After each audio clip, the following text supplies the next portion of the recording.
Live. There we go. It always takes a second for that. I love it. I love it so much. But what I love even more is getting to talk to one of my favorite people who left us for the East Coast. My goodness.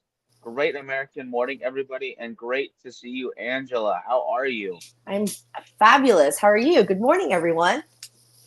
Good morning out there. It is, as we were just talking right before we hopped on, guys. It is, in fact, a little early. It's a little early these days, but it just makes the day start out better. It's a chance to reconnect and to just shoot the breeze. This is not going to be anything super um, life altering. I promise you, the conversation will go very smoothly.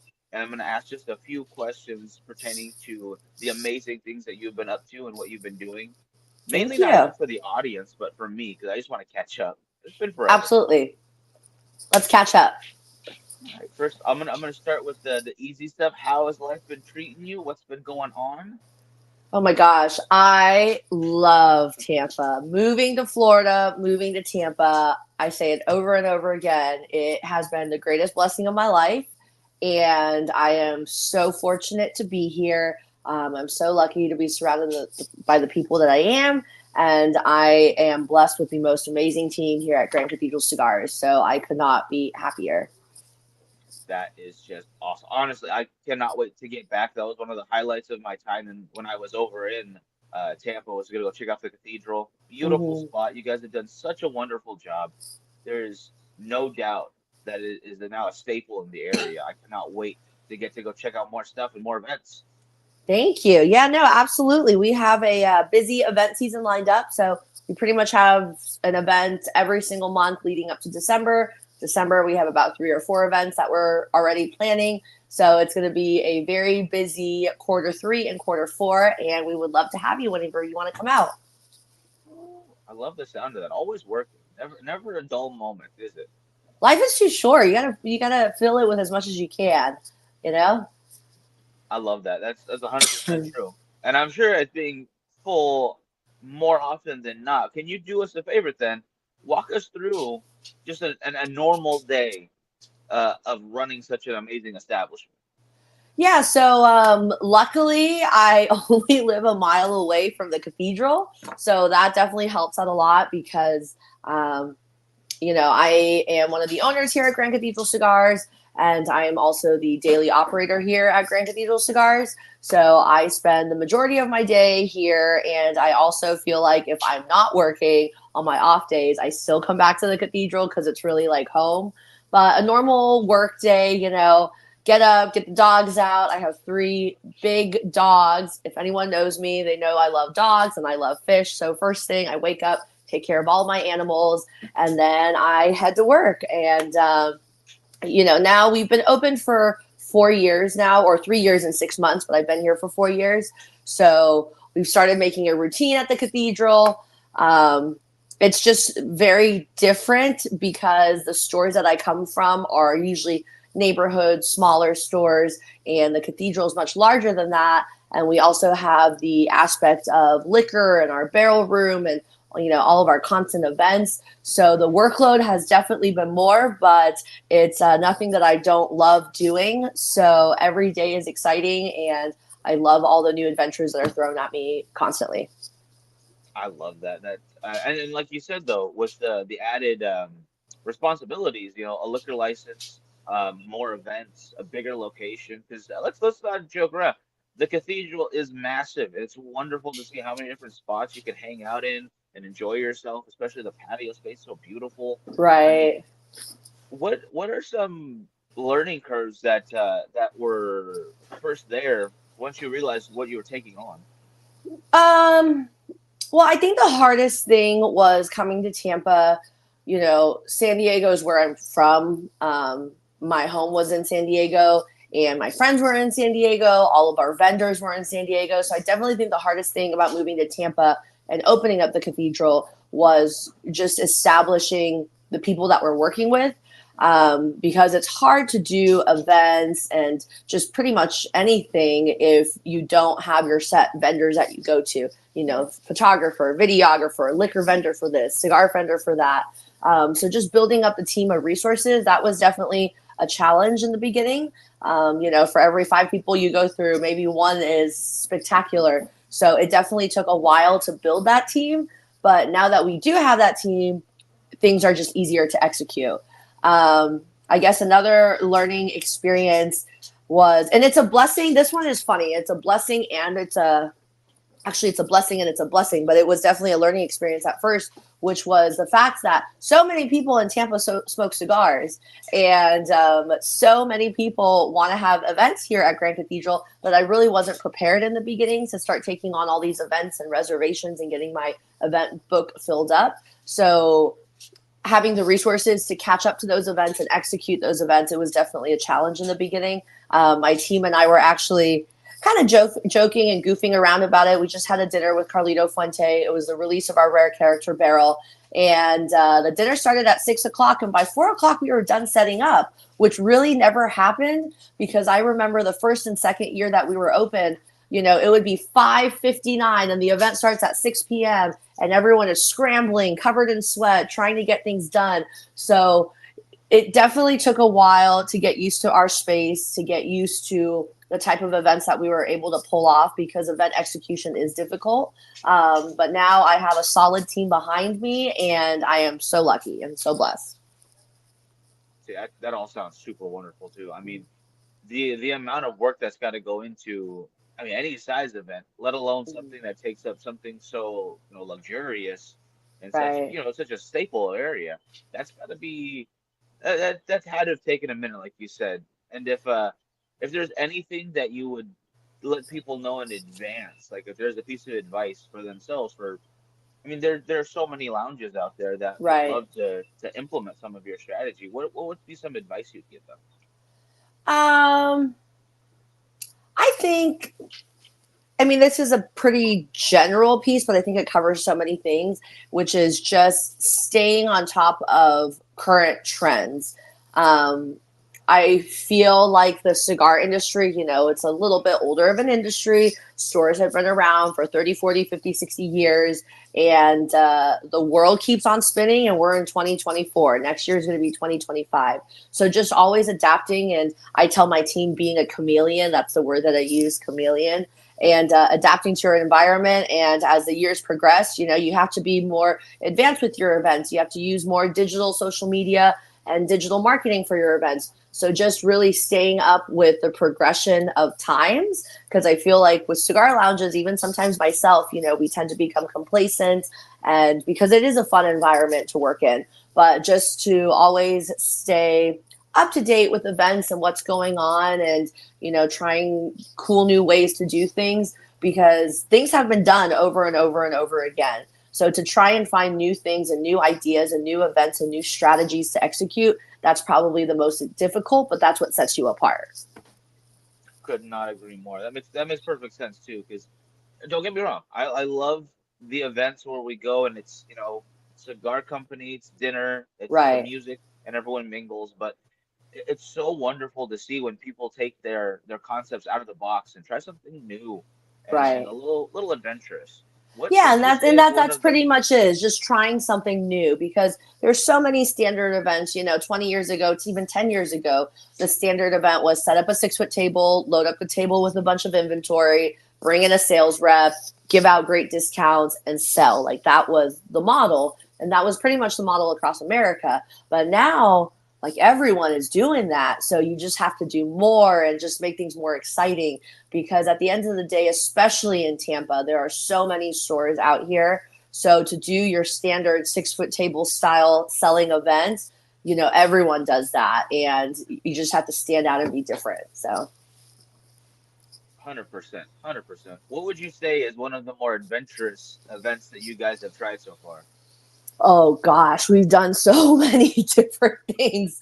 Um, for those of you guys in California who thought Fuente Fever was big, man, we've just done so much out here. And a part of it is we live in a beautiful state, a beautiful city, that we are allowed to do these sorts of events. So one of my, God, I can't say one. There's so many. Um, One of my more popular, or one of my more favorite events, I should say, that we are also doing again this year is a Tampa Bay Whiskey Voyage. Um, It was a multi-vendor cigar event at the end of the year that we did. We did it in December outside, tented. It was beautiful weather. And we had about 20 different liquor suppliers come out and we did a tasting for the guests. We had about 375 people show up, and that was our first year. So we are looking to grow it. And each guest that came, they got to try 3 to 4 different pours from each liquor company. And that was really cool for me, just because I've never done any event like that, especially coming from California. You know, we don't have the ability to do full scale liquor events. It's just difficult and you just can't do it, especially along with cigars. So that was a very, I guess, unique experience for me. It was also a lot of fun and it was extremely successful, but it was just different because I've never done that sort of event. My favorite event would have to be our grand opening, hands down. Obviously, you know, Grand Cathedral was a long time awaiting. It was a project that we were working on while I was still even in San Diego. So just to see it come into life, come into fruition, but more importantly, seeing all the people fly in from California, you know, that was super special because they didn't have to fly here. You know, it's not even halfway across the country. It's literally across the entire country. And to see the support of my friends, my family, you know, old customers of Lord Puffer, people who I've met throughout my cigar career, and seeing them come out to Tampa to support our grand opening was incredible. And also to see all the cigar makers here. I believe we had about 12 different cigar maker families, including Rocky Patel, Arturo Fuente, JC Newman, George Padron. So, you know, growing up with cigars, having worked in the industry for nearly 15 years, to see these cigar makers here for my grand opening, like that was the most special moment. And it was really surreal. And even though, you know, a lot of these guys I know on a friendly basis, to see them come out together for the grand opening I relive that moment all the time. That is too awesome right there. I love that, and I love how you mentioned the liquor event and the different Mhm. tastings. That's very you're absolutely right. The West Coast is not super friendly to that kind of stuff, Right. but the fact that you're able to pull it off in any setting, honestly, is a feat in itself. Because, Thank you. like you said, a small event is hard to plan alone. Something that massive with almost 400 people already and then growing it, that is Right. not an easy accomplishment. Yeah. So I just love events and we talk about it all the time. I'm a big person when it comes to events just because I feel like you work really, really, really hard up until the event, excuse me, planning the event, and then you have one day to just knock it out of the ballpark. And it's pretty much sink or swim because you got one chance to go about it. So I feel like when the pressure is on and the boiler is turned on, it just gets my fire, like my blood boiling and the fire going. And I just really enjoy it. So, It sounds like you work good under pressure. I would believe that. oh yeah, I crank it up. I'm like, it's time to get into gear. See, that's why they put you in charge, because they know what's going on. They know who to Thank trust you. when the chips are down, you know? Thank you. Oh man. Now, obviously, talking all of these events and wonderful openings and whatnot, but we are still talking about the cigar industry. And Hmm. what are some maybe not new additions, but things that you are excited about? They're in the humidor right now at the cathedral. I would definitely have to say number one, the Padron Fuente collaboration. Um, being a Fuente enthusiast, being a cigar enthusiast, and being an allocated enthusiast, I guess you could say, the Fuente Padron collaboration has been a long awaited item, as everyone knows. I think it got released at the trade show a couple years ago. So it's just something that, you know, the teas came out and then a little snidbit came out here and a little snidbit came out there. So to finally get the product on our shelves was absolutely amazing. Um, I'm also looking forward. I just got an email the other day for a Prometheus allocation, so I'm pretty excited about that. Other things, I'm really personally, I'm enjoying the new foundation as they repackaged their older SKUs. So I really enjoy smoking foundation cigars, CLE cigars, and it's just really cool because 10 years ago, manufacturers weren't coming out with that many new products. I feel like, it was kind of like once a year, there's that one cool cigar that comes out, or maybe every other year, a manufacturer would come up with something new. But now, with so many resources available, and even the manufacturers are becoming more trendy, as you could say, there's so many products coming out. So for us end consumers and brick and mortar retailers, it's fun and it's always exciting and it's something new. So there's just so much cool stuff on the market. But I would have to say Padron Fuente collaboration, number one. Oh, I could not agree more with that. I mean, Yeah. what a special cigar! What a gift to the industry. Just I don't think everybody fully appreciates what must have happened behind the scenes that went into making that, and what a great moment it was to be there when they did the release. Yeah, I know it was a couple years ago. Yeah, it took a minute, Right. but great things do take time, and I think Right. that was worth every minute of the wait. Yeah, and you totally nailed it. Like I don't think people know the significance of this collaboration box because you have two icons. Carlito Fuente, George Padron. Those two names are iconic in the cigar world. Yeah. And then to see them make a cigar, but the meaning behind the cigar, both of their late fathers were masters of their trade. So, and they revolutionized the cigar industry essentially. So to see, Carlito pay tribute to George Padron's father, for George Padron to pay tribute to Carlito's father, I mean, that in itself is an amazing story. And, to see them come together as one, and make one joint box, that's also unheard of. So it was really cool to get it and just to finally grasp it and put your hands on it. And it's absolutely beautiful in person. Oh man, yeah, that box is oh my gosh, gorgeous. Yeah, I I'm not gonna say I want one because I don't want to, have a dream that will never be accomplished. But they are beautiful. They absolutely are. Oh my goodness. Having said that though, it's such a great collaboration. When are we going to get an Angela cigar? When is that going to happen? You know what? People have asked me that, and I've thought about it, but I just love what I do so much that I don't think I have the time to do that. And coming up with a cigar, it's not. Oh gosh, I'm going to go on a rant right now. Okay, so Go. you have you have people who have a cigar and they put a band on it, and they call themselves cigar makers. But to me, that's not a cigar maker. It's you got a private label cigar and you put a band on it, and you're selling a branded cigar, I guess. So to come up with a cigar, like I think there's so much more time and thought and planning that goes into it. And in order to do it in full scale production, you have to have the inventory. You have to be able to age the cigars to be able to have a consistent product. It's harder than just flying down to Nicaragua or flying down to the Dominican Republic and buying 5,000 cigars and slapping your label on it. And the process of making a fine cigar is just so time consuming, and then to really get it on the road, like it's difficult. And there's so many amazing cigars out there that I would love to make a cigar one day, but I just know, given the time that I'm in and the responsibilities that I have, it's not anything in the foreseeable near future. But I love smoking other people's cigars. And I think after, this is probably a bad example, but I used to have a career in manufacturing premium pipe tobacco. And I went on the road. We went to trade shows. I did wholesale. I did distribution on a worldwide scale. We distributed to Brazil, Russia, Germany, and so many other countries.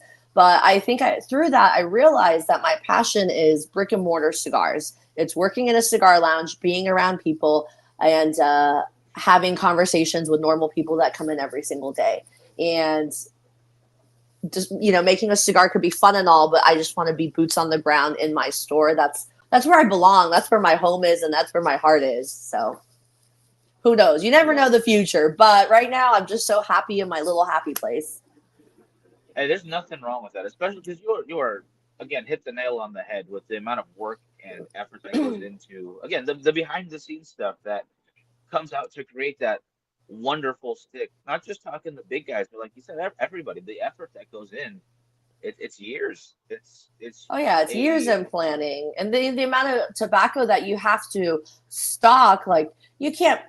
To me, if you get an order and you go call down to Nicaragua or Dominican and say, hey, ship these many boxes, like that's not a consistent product, and it loses the integrity of a product, because you need to have a consistent cigar that has the same tobacco. That way, when a consumer smokes it today or 5 years from now, it's the same, you know? And it's a lot more than just flying down there and getting a cigar made to do it properly. And I know if you can't execute it properly, then just don't do it at all. So I would love one day, you know, possibly for the opportunity to arise, but given my situation right now, I know it would be nearly impossible. So in the meantime, I just smoke all the other wonderful cigar makers' cigars.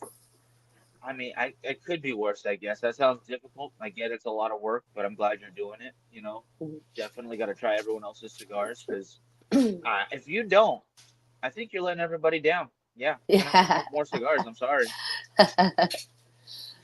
Now, I want to go into a little bit of the end, like you talked about before. You know, maybe 10 years ago, events were very maybe one note. I don't want to say they were bad because I still have a lot of fun at those kind of events too. Don't get me wrong. You know, Right. get some deals, have some fun, have a great night with all your friends. Um, as far as 10 years back, let's go 5 years. Let's go 2030. You know, nothing too crazy, but where do you see the industry, or at least your hopes for it going in the near future? Well, definitely, you know, cigar consumption is rising. There's no doubt about that. The cigar community is growing. There's no doubt about that. And cigars are more accessible, even though laws are getting more strict. And of course, we have groups such as PCA and CRA that fight for our tobacco rights. But it is getting harder to smoke cigars, but the population of cigar consumers are growing. So I think, you know, unfortunately, I think that it's going to be harder for brick and mortar stores to stay around just because there's so much legislation behind tobacco smoking in different states and the taxation of it. And it's unfortunate that, you know, there's overregulation in premium handmade cigars because it is not cigarette, it is not vape, it is not hookah tobacco, and it is not pipe tobacco. It is a completely different product. So I hope through organizations such as PCA, CRA, and all the other groups, you know, we're able to preserve our tobacco rights because it is getting much more difficult across every state to open tobacco establishments. But on the brighter side, you know, the rate that cigar consumers are growing is insane. Like I've never seen it before in the time that I've worked with cigars. And I know I've talked with a lot of cigar makers. Even Carlito Fuente, when he was in town this past weekend, he refers to this time kind of like the cigar boom in the 90s. And it's a new generation of people smoking, and it's females smoking, it's young people, it's old people, it's blue collar people, it's white collar people, it's CEO of companies, it's truck drivers. I mean, you get everyone smoking cigars. So I think in that aspect, it is very, very cool. I see it here in Tampa, you know, on a Friday night, the clientele of people that we have, I've never seen before, you know? So I think with the growing population of cigar smokers and the growing young population of cigar smokers, we're going to see a lot more of digital age. You know, you were one of the first people, you and your brother, when you guys made Bakersfield Gentlemen. Back then, not a lot of people had podcasts or blogs or shows. But now you go online, everyone has gone towards digital media, and there's good channels out there. And I think it's because of this digital platform that we've been using that has grown the cigar industry literally overnight. You know, through COVID and through everyone going online and through channels such as yourself, Bakersfield Gentlemen, it has allowed people who haven't been able to reach cigars, and that has what grown and made the spike of cigars happen in this generation. So I definitely think, you know, people are going to be more in tuned with the digital aspect of cigars. You know, we would have never imagined 10 years ago that there would be an NFT cigar. And like that's Yeah, unimaginable. You wouldn't friggin' blew think my an mind. NFT cigar, I'm you still know? confused. I'm still so confused about that stuff. Oh, But that's the thing, right? So as the years progress, and in 2030, like if we were able to achieve this much in 2005 to today, I can't even imagine in the next 5 years what is going to be done.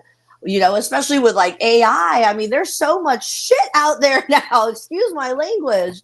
But I think we're about to see the beginning. Right now, we're in the beginning of a revolutionizing cigar industry, is what I believe.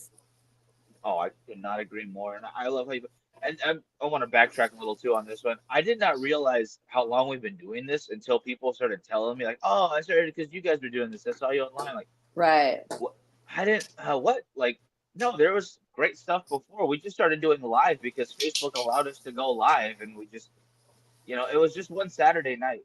And that's Right. kind of what started all this for us, at least. And I'm really happy that if we bring in one new person every couple days to try cigars and to enjoy them, that's the goal. I just want to make more people enjoy something that's wonderful to me, and I hope was Right. wonderful to them as well.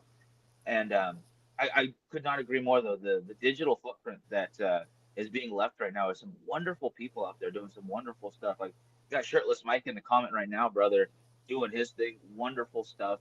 There's there's too much good things happening, in and around the industry to hopefully not see it continue to grow, as you're saying. And I I did not get to experience the boom of the '90s, but I am so excited to hear that same sentiment being said over and over again. And from my experience, or from my I guess what I've been told is that not only are we seeing the same spike as people, but we're actually seeing a better spike in quality over quantity Oh, yeah. during this time period as well. Mm. Yeah, no, absolutely.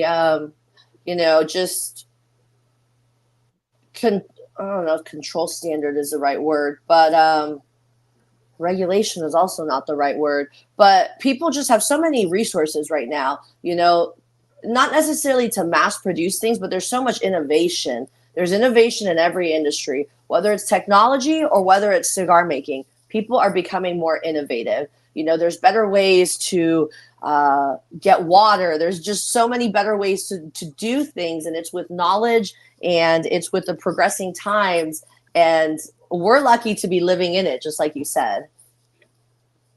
Heck yeah, could not agree more. And yeah, like you said, innovation and new technology coming in there mixed with generational knowledge of incredible craftsmen across the board throughout the entire industry, from the box to seed to Right. everything that goes in between. It's Well, I just really, it's you know what, and I believe to piggyback off of that, the knowledge thing, and this is why I think this digital media and this digital age has so much to, they're responsible for this, and it's a good thing that they're responsible for. Like, people have been smoking cigars. People smoked cigars 10 years ago. People smoke cigars now, and people are going to continue to smoke cigars 10 years from now. And why is it that over the past few years, the past 3, 4 years, 5 years, maybe the boom of cigars has just skyrocketed? Have the cigar makers been doing something different? Have state legislation been doing something different? Well, I know the one thing that's very different is that there is digital media, and that was not around 10 years ago. And now I can tell as a brick and mortar cigar shop owner and a retailer that the customers that we had 5 or 10 years ago versus the customers that we have now are not the same.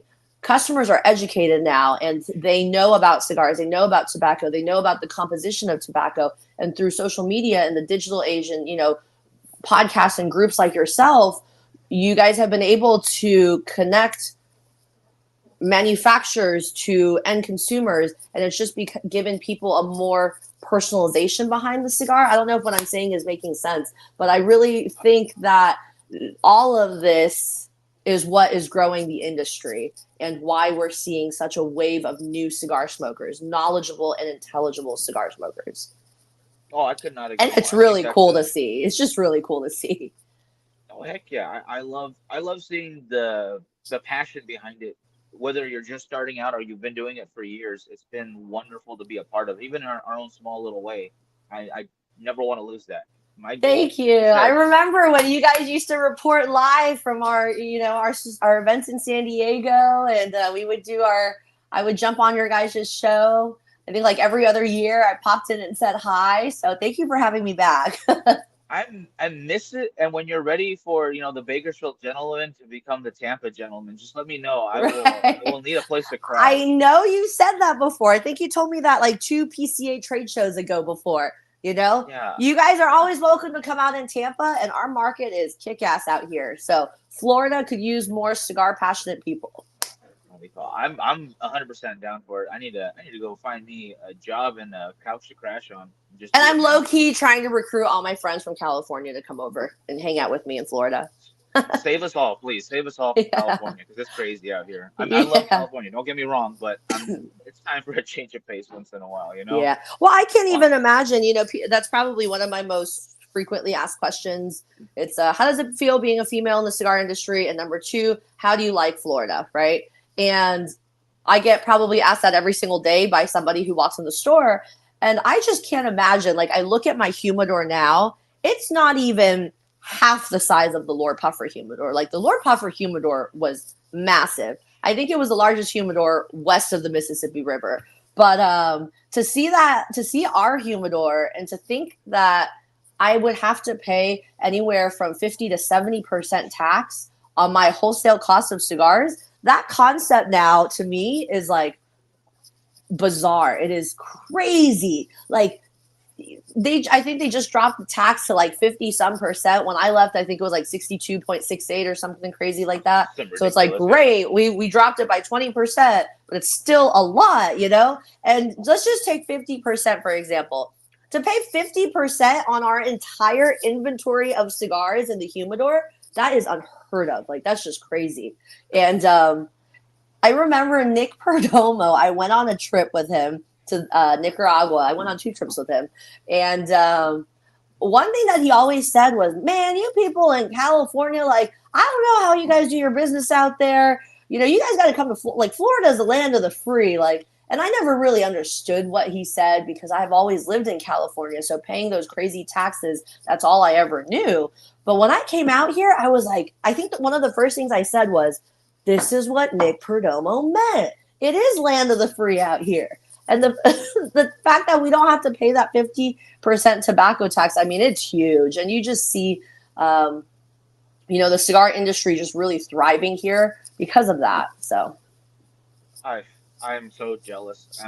You're spoiled, Angela. You're spoiled, and I love it. And I want you to have more, because then I get to thank go you. check it out. Come visit us. Yes. Oh my goodness. All right. So I'm going to close this out for today. We usually just go for half an hour in these Okay. mornings. This way everyone can wake up. I totally get it. It's still super early, and I appreciate everyone who's been chiming in with us. Um, Let me do this though on camera though. I want to ask for you to come back one of these days and give us a little tour. Yeah. Oh, yeah. No, absolutely. You guys come to Tampa?